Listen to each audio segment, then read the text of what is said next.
దీంట్లో పత్తాకు, 4 లవంగాలు, 6 మిరియాలు, కొంచెం సాజీరా, ఆనియన్, మళ్ళీ మిర్చి, పొటాటో,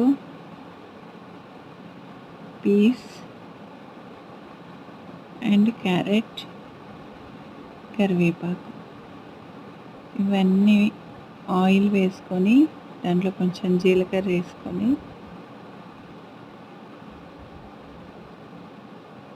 జీలకర్ర కొంచెం కాగాక ఈ తీసుకున్న మసాలాలన్నీ వేసుకొని ఒకసారి వేపుకోండి.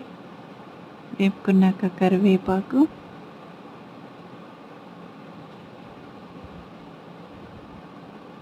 ఉల్లిపాయ, పచ్చిమిర్చి, తర్వాత పీస్,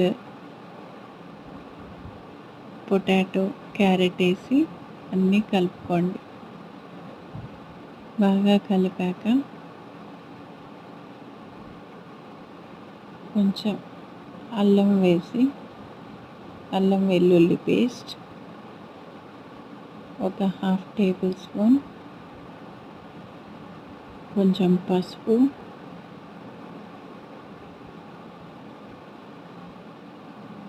అండ్ ఉప్పు,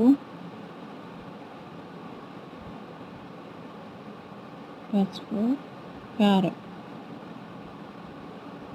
ఇవన్నీ వేసి ఒకసారి కలపాలి.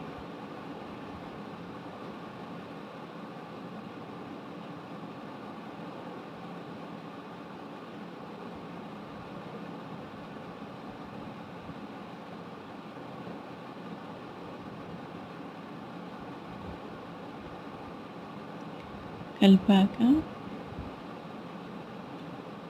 ఇప్పుడు మనం 2 గ్లాసెస్ రవ్వ, 1 గ్లాస్ పప్పు తీసుకున్నాం కాబట్టి మొత్తం 3 గ్లాసెస్ కాబట్టి మనం 7 గ్లాసెస్ నీళ్ళు పోసుకోవాలి.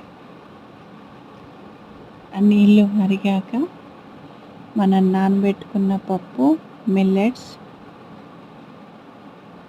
తీసి ఆ మరుగుతున్న నీటిలో వేసేయండి.